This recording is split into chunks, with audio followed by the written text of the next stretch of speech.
Bienvenue dans cette capsule du jeudi, et j'espère une capsule qui va être vitaminée pour votre vie de foi. Ce soir, j'avais envie de partager avec vous un verset qui m'a inspiré. Il se trouve dans Luc 6, au verset 45. Ce verset que vous avez sous les yeux, me dit sur la fin, « Ce que dit ta bouche, c'est ce qui déborde de ton cœur. » Ce que dit ta bouche, c'est ce qui déborde de ton cœur. Ce que dit ta bouche provient d'une source qui se trouve en toi, ton cœur en l'occurrence. Alors, que faut-il entendre par le mot cœur ? Est-ce que c'est cet organe qui travaille au milieu de notre organisme pour faire circuler le sang partout dans notre corps ? Est-ce que c'est nos sentiments ? Dans les civilisations moyen-orientales, le cœur, c'était le centre de la réflexion, des pensées, des émotions peut-être aussi, comme l'on conçoit plus qu'aujourd'hui. Je vous propose de regarder une petite vidéo de Bible Project qui va nous expliquer en quelques mots, en quelques minutes, ce qu'est le cœur dans les civilisations moyen-orientales, principalement dans l'Ancien Testament. Je vous laisse découvrir et puis je vous retrouve dans quelques minutes. Depuis des milliers d'années, chaque matin et chaque soir, le peuple juif récite cette prière bien connue et composée d'une série de mots pour exprimer sa dévotion à Dieu. C'est ce qu'on appelle le Shema. Écoute Israël, l'Éternel notre Dieu, l'Éternel est un.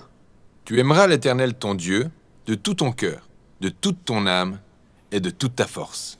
Nous allons étudier le quatrième mot-clé de cette prière, cœur, qui en hébreu est parfois prononcé levav, ou plus souvent sous sa forme abrégée lev. Tout au long de l'histoire, les conceptions liées au fonctionnement du corps humain ont varié en fonction des cultures. Et c'est aussi vrai pour les anciens auteurs israélites de la Bible.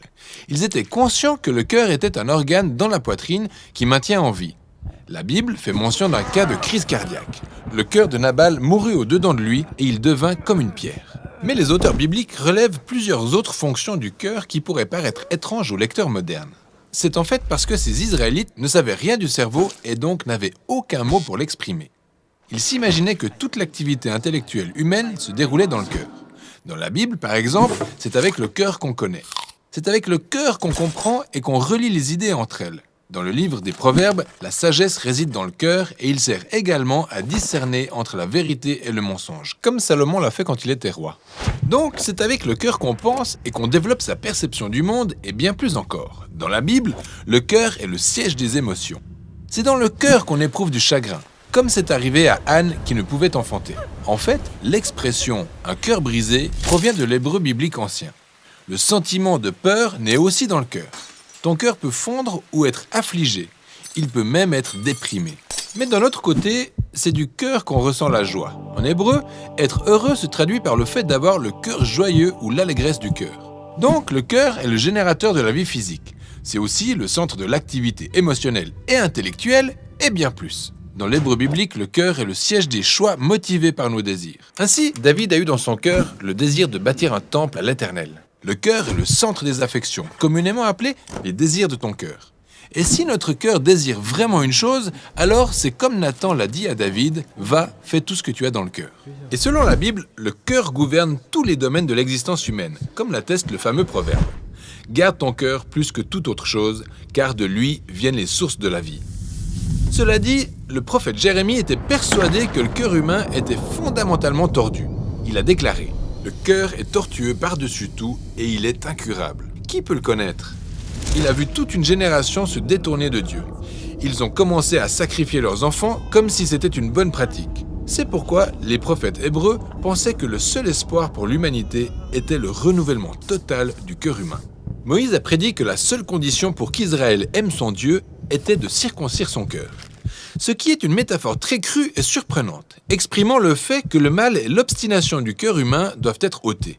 David, après avoir commis le meurtre et l'adultère, supplie Dieu de créer en lui un cœur pur.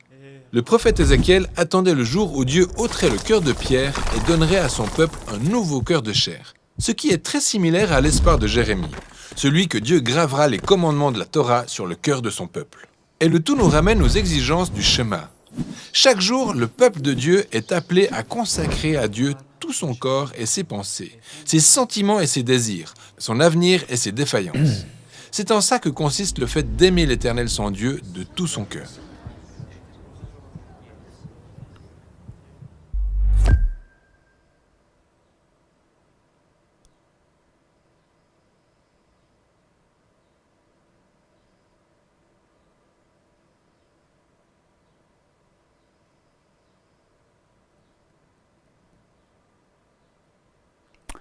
Voilà. Intéressant, non? De retrouver un petit peu les origines de ce mot, de retrouver des concepts en fait qui sont accrochés derrière. Et quand on parle du cœur, bah, voyez, on parle finalement presque de l'entier de la personne, de ses pensées, de sa réflexion, de ses émotions, hein, donc de ses choix aussi. Dans le Nouveau Testament, le cœur, c'est le cardia, hein, qui donnera cardiaque aussi. Hein. C'est le moi intérieur, c'est le siège de la vitalité physique chez les Grecs, hein, le siège de l'âme, ce qui nous anime, de l'esprit humain, la vie émotionnelle aussi. Cardiaque qui pourrait se traduire par pensée, qui pourrait même approcher la notion de conscience ou l'idée de soi-même. Hein. Avec ce qui a été mentionné dans ce film et puis ces quelques réflexions sur ce que veut dire le mot « cœur », alors qu'est-ce que nous retenons du verset que j'ai cité tout à l'heure de Luc 6, 45 ? Nos paroles, ce que nous disons, c'est ce qui déborde de notre cœur. Alors qu'est-ce qui déborde de notre être intérieur finalement ? Dimanche, j'ai employé l'image d'un diamant pour représenter la manière dont Dieu voit notre vie. Un diamant dont certaines facettes sont encore peut-être à tailler, voire à polir, pour qu'elles soient vraiment reflets hein, du ciel finalement, hein, de la lumière du ciel. Comme pour trouver le cœur de chair encore enfermé dans la pierre, image qui a été utilisée dans ce petit film et qui ramène à Ézéchiel finalement, le prophète. Si nous voulons refléter l'espérance offerte par la foi, que nous avons en Jésus-Christ, foi qu'il est le Fils de Dieu, qu'il est mort et ressuscité, qu'il nous réconcilie avec Dieu, avec nous-mêmes aussi, et nous donne d'aimer autour de nous par cet amour qu'il nous offre.